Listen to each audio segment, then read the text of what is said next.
Hello, everybody, and welcome to the latest edition of the Green New York Lunchtime Learning Webinar Series. I want to thank everybody for taking the time to join us here today. My name is Brendan Woodruff, the Director of Sustainability at DEC, coming to you live from sunny Utica, New York. A big shout out to the office here for letting me use their conference room while we're traveling. So if you haven't been to Utica recently, one of the best food cities you will find anywhere. So find a reason to go there and just eat. That is my advice for today. That comes from me. That's a personal statement. So a little bit of housekeeping before we get started here today. This webinar is being recorded and it will be put up on the Green New York website afterwards. We'll put a link in the chat to where you can find that. Everyone is on mute when you join the webinar today. So if you do have questions as we go along, please type them into the chat box and we will get them to our presenters at the end. If there are any in particular recycling questions, you can put them in along with your email and we can take those offline as well. So another couple quick housekeeping things here. Our next edition of the Lunchtime Learning Webinar Series is going to be on native lawn plantings. That's Tuesday, August 9th. Got some great presenters from the Cornell Botanical Gardens that are going to talk to us about native lawn plantings.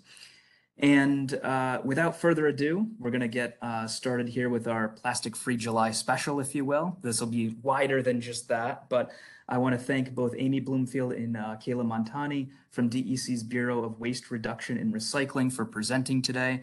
They're absolutely fantastic experts. I learn a lot every time I talk to them. And they've helped me minimize waste in my life quite a bit. And I know that they're going to have a lot of really good tips to help you as well. So without further ado, going to hand it over to Kayla and Amy. Well, thank you, Brendan, and happy Plastic-Free July, everybody. So today we'll be talking about ways you can minimize your packaging while shopping. And yes, I'm Amy Bloomfield, and I'll be presenting with my coworker, Kayla Montani. So first, we're going to talk a little bit about why you want to minimize your packaging waste while shopping, and then we can get a little bit into how you can do that. And then we have some additional actions that you can take. So why do we want to reduce our packaging waste while shopping? And this is a really nice graphic that just lays out the full story right here. The average US person now consumes twice as much as they did 50 years ago. So we're not even consuming more because there's more people. Each individual is actually consuming twice as much as we used to. And so we want to talk a little bit about the waste management hierarchy.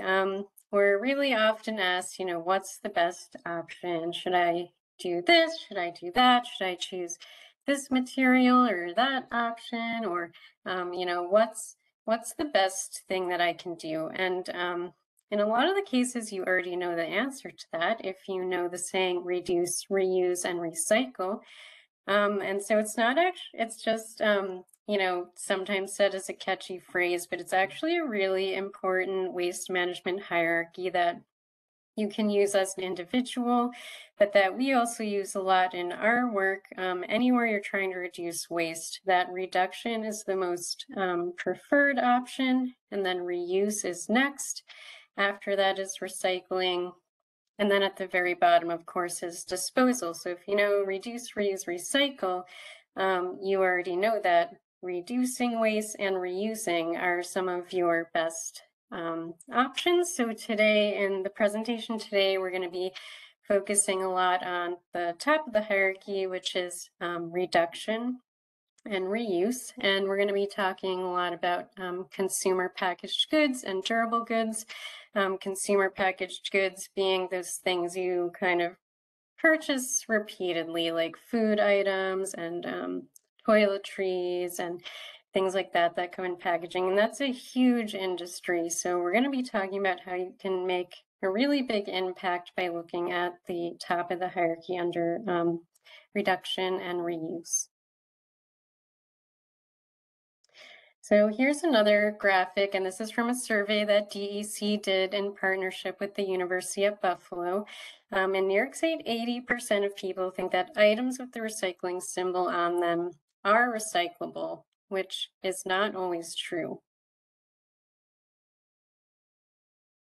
And so as a lot of you probably know, because you're hopefully experts when it comes to recycling, you know, the chasing arrow symbol, it often just indicates the type of plastic resin. It doesn't necessarily mean an item is recyclable. The chasing arrow symbol can have a lot of different meanings when it's placed on products and packaging. And even if it is recyclable in some programs, it doesn't necessarily mean that your own local program accepts it. So the point that we're trying to make is when you focus on reducing and reusing, you're sort of getting ahead of things before you have to recycle it. So you're reducing the amount of packaging you have to deal with, whether it's disposal or recycling. You reduce your chances that you'll recycle something improperly or cause contamination. So reduction and reuse are really kind of additional ways to avoid some of the headaches associated with that. And so we also want to recognize that probably you're already interested in this topic if you're attending the webinar. So you're probably already doing a lot and you check all the usual boxes when it comes to reducing your waste. You probably recycle at home and at the office. Probably use a reusable bag, carry a reusable water bottle, and you're doing all of those things that are sort of I guess more well known. So today, Kayla and I wanted to sort of get out of the box a little bit and talk about some kind of innovative new approaches, things that as experts in this space that we're aware of, sort of upcoming trends that are starting to become available today in this webinar. And we also want to mention that as we go through, you might be saying, well, that's, you know, not, maybe it's not available in my community, or I haven't heard of that yet, or maybe my favorite brand isn't doing that yet. But that's why we want to make you aware of that there's different options out there. And we want to talk about what you can do right now, but also how you can advocate for some of these programs if they're interesting to you, so you're aware of them, so you can advocate for more of it. So this is a nice graphic. It's from the Ellen MacArthur Foundation, and it's sort of showing the 4 consumer-facing reuse models. And real quick, I want to mention that throughout the presentation, we'll mention the Ellen MacArthur Foundation. There's another organization called Upstream. They're sort of experts in this realm. They have a lot of really good resources, so we'll be mentioning them quite a few times. We also might be mentioning some brands here and there. And of course, just want to mention that, you know, DEC isn't necessarily supporting those brands or advocating for them. We're just using them as examples to kind of give everything context. So I just wanted to get that out of the way. So here are the 4 different consumer-facing reuse models. So there's refill at home, there's return from home, refill on the go, and return on the go. So let's talk a little bit about each example. So refill at home would be an example where you could purchase a product in a reusable container and you would use it, and then you would be able to mail the empty containers back to the company and receive new products in reusable containers, and the cycle sort of continues. And so when I'm talking about return of those items here, it's also an example of return from home. But so we don't want to get anything too confusing, but that's an example where you would have kind of refillable products at home. And then another refill at home scenario. If anyone knows me, you know that I'm obsessed with concentrates and I talk about them all the time. So that's an example where you would be refilling at your own home again. So you would have your own container and you could either drop in some kind of tablet or liquid concentrate. There are also kind of like waxes you can melt down and add those to water because we know the majority of volume and kind of weight and size of a product's packaging is because of the volume of water a lot of times. So those are some examples where you could be refilling at home. And so the next scenario, which I sort of mentioned a little bit in the first example with the product, is returning from home. So you might receive some kind of reusable package or mailer, and then you would put items into that package or mailer and mail it back to the company. There are also things called reversible mailers that are sort of interesting that maybe if people have questions about that, we can talk about that at the end.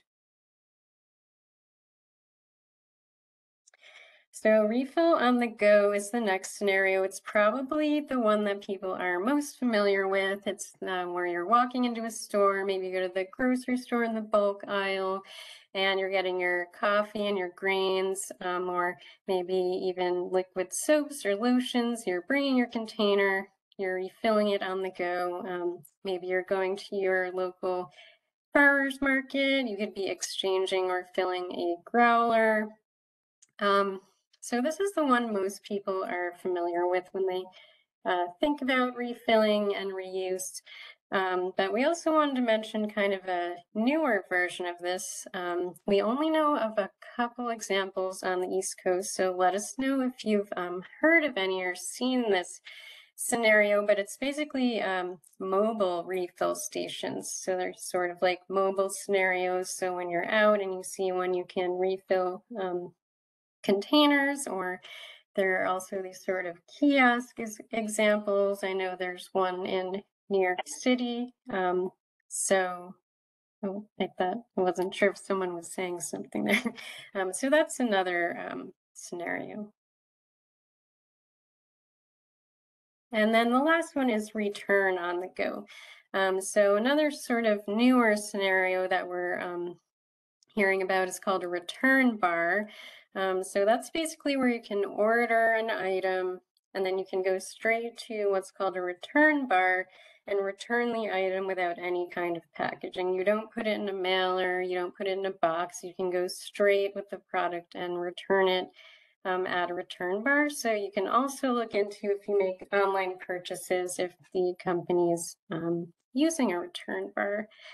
And then lastly, there are drop spot returns.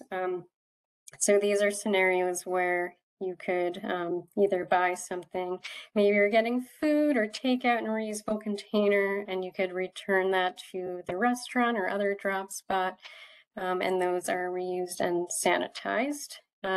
Or maybe it's a brick and mortar store and you buy a product in a reusable container, and then you can return that item back to the store. And one example of that is the company Loop that some of you may have heard of, but we've heard that they might be coming to Walgreens. Again, not promoting any brands, we just want to give you some examples. So it might be a scenario where you could walk into your pharmacy and buy something in a reusable container and be able to actually bring it back, the container, to the store, to some drop spot, where it would be sanitized and returned to the company.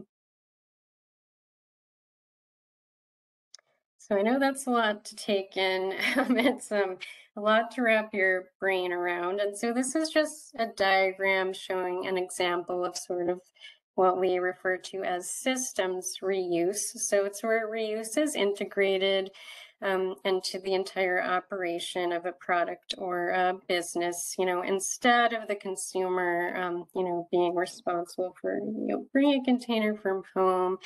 So this is just kind of laying out, if you were to get a meal at a restaurant, if you got takeout and delivery, it would come in the reusable container. It would either get delivered to you or you would pick it up. And then when you're done, you would bring it back to some kind of drop spot, or the restaurant like we talked about, or sometimes there are pickup services as well for containers. And then those are returned and they are washed and sanitized to be used again. And then those washed and sanitized containers are returned to the restaurant to be used again. And so that's just one example of kind of systems reuse. And we can get more into this at the end, but we get questions, oh, with the transportation and the water, is it really worth it? We can talk a little bit about what's called a life cycle analysis that you're sort of able to do to look at the life of a what does it take to make a single use container? Maybe growing the fiber and processing it and shipping that, disposing of it versus the reusable container. And in most scenarios, the reusable containers, as we saw in the hierarchy, are usually have the higher environmental benefit. And so maybe you're thinking, well, where can I find all these cool things that you just mentioned? Are they available near me? What businesses are doing this? So Upstream has a reuse services and businesses directory here. So that's up on the screen. You can snap it really quick with your phone, or this is being recorded and you can revisit this information, but it's somewhere you can go to check out all the businesses that are, well, not all of them, but it's a pretty comprehensive list of businesses using reuse. And I will turn it over to Kayla. Like I mentioned, we just talked about consumer packaged goods that are more of the things you kind of buy repeatedly, and Kayla will be talking about durable goods. So take it away, Kayla. All right. Thank you very much, Amy. So as Amy mentioned, she was giving the first half of the presentation about consumer packaged goods, and now we'll be talking about durable goods. And so durable goods are those goods that you typically would have for, more long term. So things like furniture, tools, items like that. And so some primary ways to reduce packaging waste while shopping for durable goods is to borrow, exchange, repair, and buy used. And so one program that you may have heard about is the Buy Nothing Project. So we do encourage checking out that link. There's the neighborhood or agency free cycle type programs. So at DEC, we have a free cycle program. And so with that, folks at the agency, they can basically post items that they are looking for, looking to receive, or looking to give away. So it's a nice exchange platform. And then we know that people are attending the webinar from all across the state. And so we wanted to make sure to give examples, statewide examples of where you might be able to access ways to reduce packaging waste while shopping for both consumer packaged goods and durable goods. And so we know of a couple of examples of some fantastic reuse centers, the New Paltz Reuse Center and Finger Lakes Reuse. And of course, there's many more throughout the state. So definitely if you have examples, feel free to pop them in the chat. And another amazing way to reduce packaging waste while shopping is through this directory from the Connecticut Department of Environmental Protection, and they have a listing of reuse centers for building materials in the Northeast. So it's not just specific to New York State, it's specific to the entire Northeast. So that can be something very helpful for folks as well. Oops, I went to the wrong spot to advance the slide. Here we go. And so another amazing resource is the Ithaca Reuse Trail. So if you're out in central New York, please check out the reusetrail.com.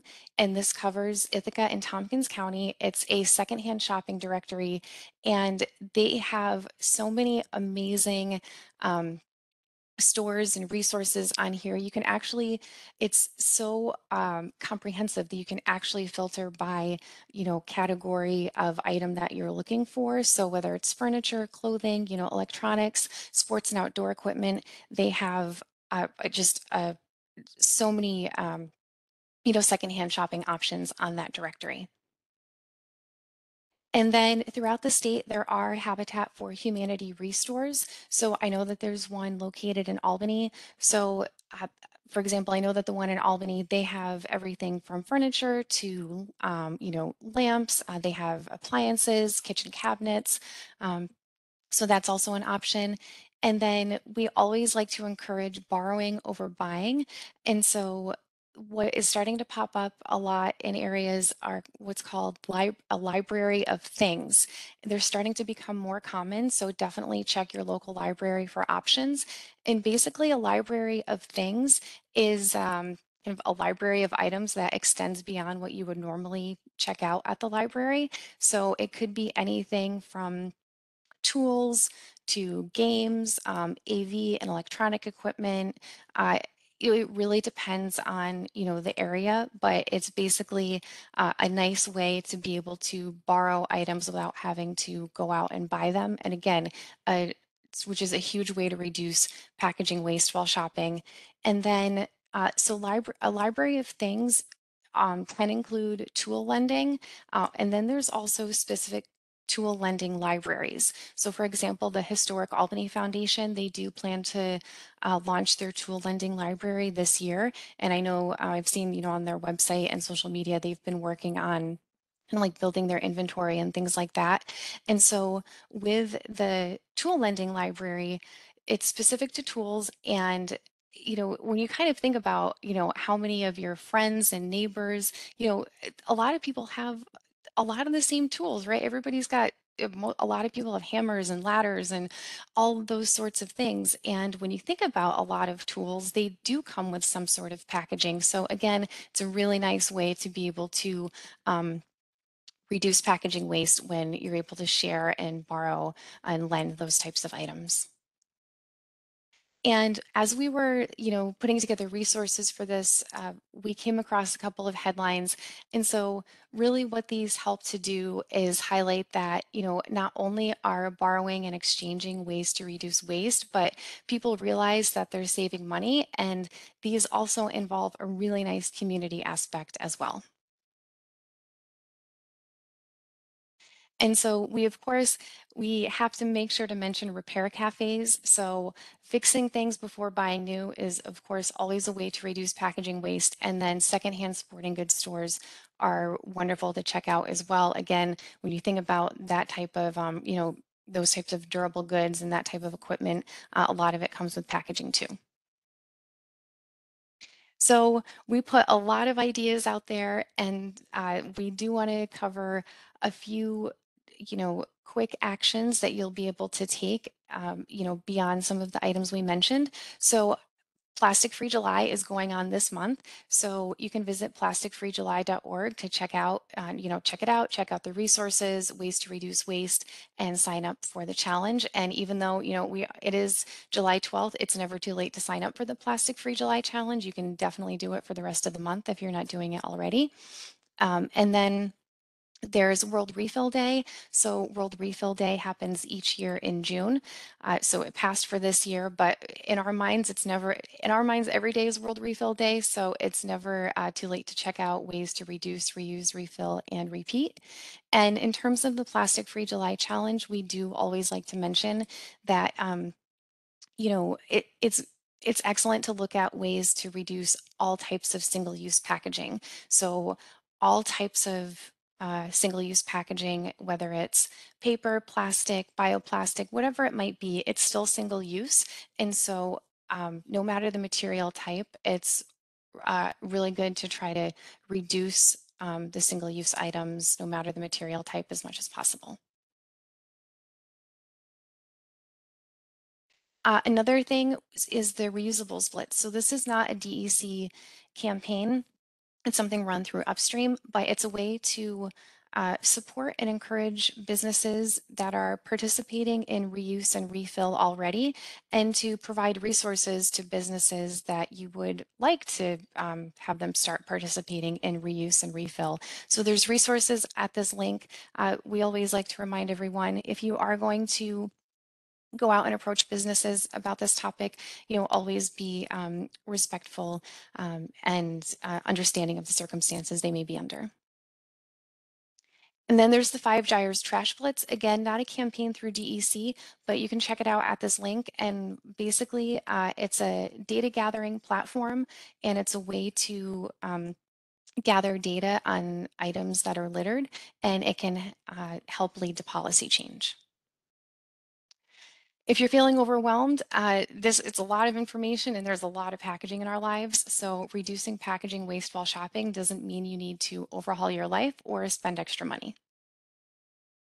One of the things you can do is conduct a personal waste audit. Just choose one area of your life. If you're, overwhelmed, which it can be, choose one area, check it out, and see what disposable items you're currently using in that area of your life. And you could focus on reducing or reusing just one item for the month, or one item for the week. There's also the pesky plastics quiz. This is through Plastic Free July. It's a nice way to help identify the different types of single-use plastics in your life. Again, remember, single-use items, no matter the material type, are still single-use. As we mentioned, you can definitely register to take the Plastic Free July Challenge. And then there's ways to support local businesses. So if you've visited a business that is participating in reuse and refill, it's totally free to give them a positive review on social media or, positive shout out. And if things are too busy, you can start anytime. It doesn't have to be right now. And another completely free thing is to share and swap ideas with, family and friends. And again, a lot of this, especially the tool lending and borrowing and sharing, it is, more of a community-based feel to it. And so sharing and swapping is just, again, it's totally free and you get to socialize too. And another thing, you can skip the stuff. So if you're getting takeout, easy action, skip the straws, skip the utensils, condiment packets, napkins, anything that you have at home. If you're able to, when you put in your order or when you pick it up, skip the stuff. And another option is to contact brands about reducing their packaging or offering, easily accessible reuse and refill options. And it's difficult to 100% avoid packaging. So we do have a few tips when you do end up with that packaging. So, we encourage everyone to know your local recycling program rules to help reduce contamination of the recycling stream. So visit recyclerightny.org. It has recycling program rules for municipalities all throughout New York State. And also it has the New York State Recyclopedia, which is an extremely helpful tool. You can type in any item and learn more about ways to reduce, reuse, and recycle it. And then, so if you do end up with boxes, definitely flatten them. So empty and flatten those cardboard boxes that you may have before putting them in your bin. If you have aluminum foil, same, maybe from takeout or something, it should be clean and dry, and ball it up before putting it in your recycling bin if it isn't accepted, if this material is accepted in your local recycling program. And then be sure to empty, rinse, and dry, jars and things like that if they're accepted in your local recycling program. And with that, we're happy to take any questions. And thank you so much for joining us. It's just awesome to see so many people on and interested in reducing their packaging waste while shopping. And we'd like to close with saying, choose a small step, and the kind of, like Amy said, not all of these things are mainstream yet, but the more that we choose these reuse systems and reusable items, the more mainstream they'll become. Thank you. Yeah, thank you very much, Kayla and Amy. That was an absolutely fantastic presentation. I learned quite a bit myself, and I really like the hopeful note you ended on here. I think this is a tricky area because of the fact that it is both, there's individual actions we can take, but there's also going to take societal change as well to get to where we really want to go. And I think you covered that really well in terms of how folks can reach out to businesses and let them know that this is stuff that they're interested in. So I really applaud you for that. So if you do have questions, type them into the chat. We're just going to start getting to questions now. One that came in here is, do you have any recommendations for how to find a produce that's not covered in plastic wrap?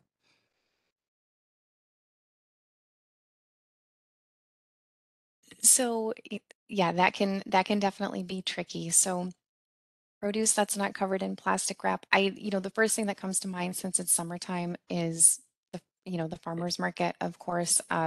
If you're able to go to something like that, or some people like at our office participate in, like farm shares and things like that. Uh, and then think, yeah, like the bulk bins in the produce aisle, if those are available at your grocery store, those are the first things that come to mind for me. Is there anything for you, Amy? Yeah, those things come to mind for me too. I think a lot of that, once things start being like prepared, like if it's sliced produce, then they seem to come on. They're more expensive, but they also seem to come in more packaging. So yeah, like Kayla said, I think just if you're able to look at more of the whole bulk produce items and do a little bit of the prep, I think you can cut a lot of packaging that way. And if you do that as well, you can compost the food cuttings and scraps that you have there. I see Gary is on, so I'll give that a shout out as well. So another question here is, you mentioned 4 different types of or concepts for refill and reuse that businesses are looking at. Have there been any consumer surveys on their preference people like, or is this going to be a situation where, businesses try different models and see what works? Some people might like one over another. But do you know anything about that, if there are preferences out there or surveys that have been done? Kayla, do you want me to start this one out? Sure. Um, yeah, well, one report that comes to mind is one called Reuse Wins by Upstream, but that has a lot of information and some sort of case studies about what's working for people. There are some reports out there, and it's a really good point. Like, is this something people want to do? Would they participate in it? How available are these things? So DEC, we have a partnership with University at Buffalo, and they've started a new plastics innovation and recycling center. And part of that is one of the tasks in that partnership is that DEC and University at Buffalo, UBS social scientists that we're working with. We've some of the information from this presentation about consumer understanding of recycling has come from surveys from that partnership, and the next one we're working on is actually related to reuse.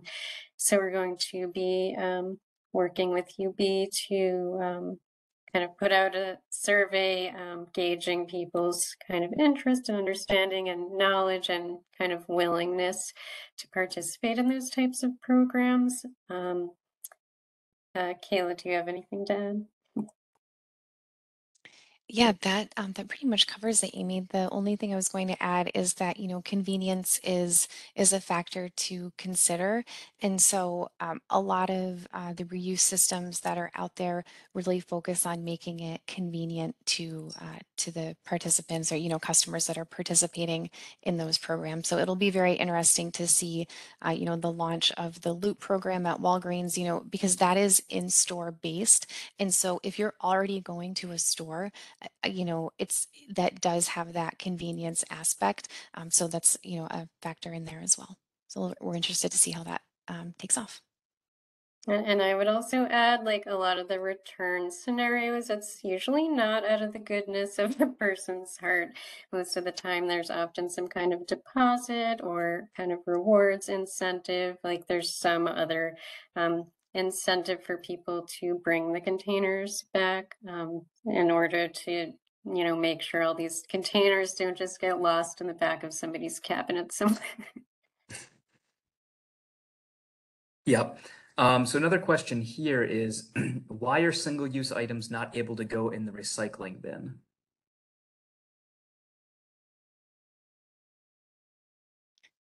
So yeah, Amy or I could take this one.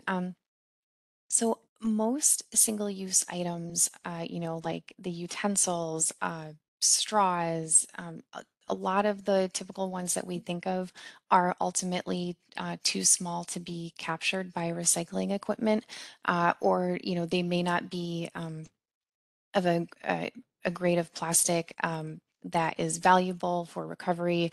But basically, ultimately, they're typically not able to be recovered by the recycling facility equipment because they're so small. Additionally, a lot of single-use packaging is a multi-layer, multi-material type item, and those items are just incredibly difficult for recycling facilities. So those are kind of the primary reasons. Amy, did you have anything? Yeah, I think those are the main ones, or sometimes there's just not as many markets. And this is like a whole Mhm. separate presentation. We could drone on for hours about this. Yeah. Um, but yeah, there has to be a market, somebody to buy the material that wants to or is able to make something out of it. So usually, 1 and 2 plastics are sort of the best for recycling and making new materials. And some of the other plastics might be a little more difficult to make into new materials. So that also, economics comes into play, and also how contaminated things are. If you have a really good item and you go to recycle it, if it's a piece of cardboard that's saturated in tomato sauce, no one's necessarily going to be able to use that. So it's pretty complicated, but we won't. If the person wants to ask more, they can contact us after. Mhm. And which is why I'll just add one more thing. This is why reducing, and minimizing waste is so important because it just eliminates so many factors. All right, sorry, go ahead. Yep.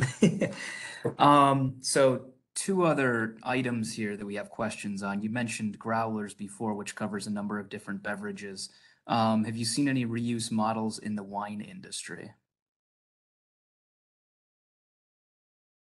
So, oh, go ahead, Amy, sorry. I was gonna say, go ahead, Kayla. Oh, okay. So there are wineries actually out in California that are looking at this, and then we have heard of some interest here in New York State. I don't have, a specific example, but I do know that this is being, it is something that's being looked into, and um, I believe the organization is called Conscious Container. They're out in California, and so it is, this topic is huge, huge on the West Coast, reuse and refill, and it's really a lot of options are popping up there. So we definitely expect this to be something that takes off. We're really excited about it. And so if you see any of these options out there in New York State, definitely please let us know. Mhm. And Eh, Amy, oh, sorry. oh, All set? Okay. And we've gotten quite a few questions asking about the presentation afterwards. It is recorded and it will be put up on the Green New York website, so you can take a look at it there. There are quite a few links in this as well, so we can put a couple of those in the chat here as we're going through some of these questions. Um, so if you do want to go back and look through anything, you can find the recording up on the website there. One other question that came in is, it sounds like there's some upfront startup costs for some of these initiatives, buying the, whether it's, washing equipment or other things. Are there any funding streams for pilot programs for organizations to look at?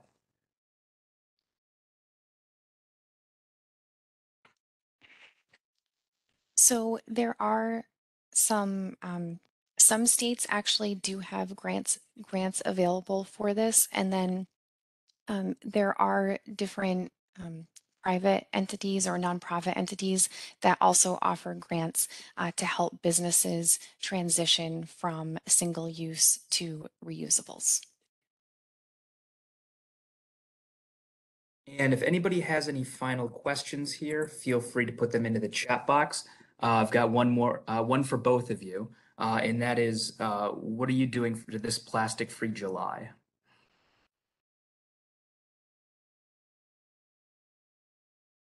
Well, I guess I'll go. I've been experimenting with using a bar dish soap instead of liquid dish soap.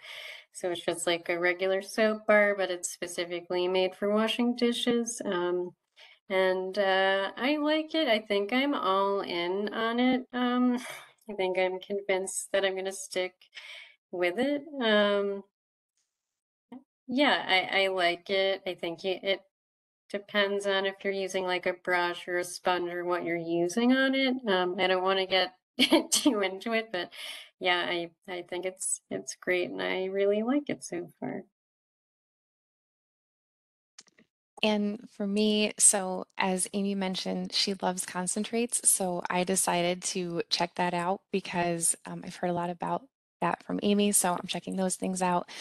And then another item is uh, I realized we go through a lot of coffee at our house. And so just making sure I'm getting my coffee in either reusable containers or, like the cotton bags, heading to the bulk section and just reminding myself to do that more often. Mhm. And I think this is one of those areas where we've finally gotten to the point where there's multiple options out there. I've been using the concentrates recently. I've tried the bar stuff. And I like it's just a matter of preference. And I think that's what's fantastic. I like the concentrates better than the bar. Sorry, I mean. But different things work for different people. And I think it's really exciting for us to have these options.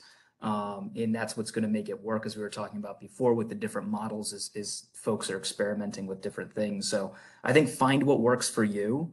And one of the things that some of our regions have done within DEC is they have forums where people can post product reviews and things. So something to think about for your own kind of network, whether it's your friends, your family, your coworkers.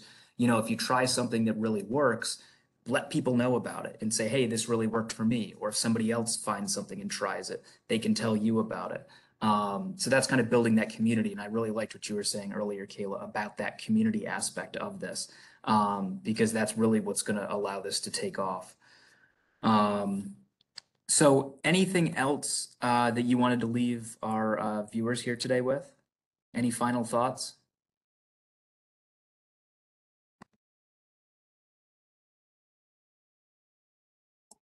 I mean, yeah, I think also if you want to see more of this, advocating to the businesses and brands that you like, that this is something you're interested in, want to see more of.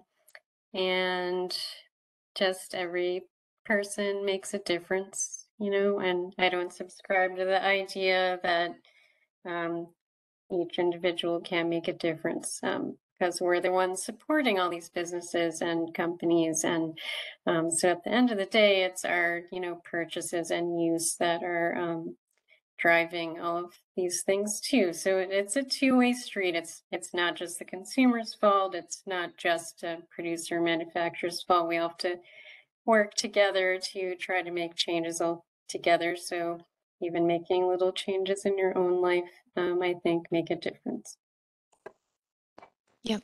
You can hear And me banging banging my reusable water bottle in agreement with that statement. Yeah, what were you gonna say, Kayla? and just starting small. It's easy to get overwhelmed by that amount of, packaging. So starting small is always a good tip, and try something that you think you have a good chance of sticking with, because then you get that early win and it's encouraging to try the next thing. Mhm. Yeah, agreed. So thank you everybody for joining us here today. A big thank you to Kayla and Amy. This was a fantastic presentation. I know I learned quite a bit about it, and I've got some more tips that I'm going to take back and up my game when it comes to reducing my waste generation. So thank you again. This is going to be recorded and put up on the Green New York website. We've put a link to the chat there where you can access that. And just so everybody knows, our next edition of the Lunchtime Learning webinar series is going to be on Tuesday, August 9th on native lawn planting with some folks from Cornell Botanical Gardens. So thank you very much, everybody. Enjoy the nice summer weather. And yeah, let's reduce our waste. Have a good day, everyone. Thank you.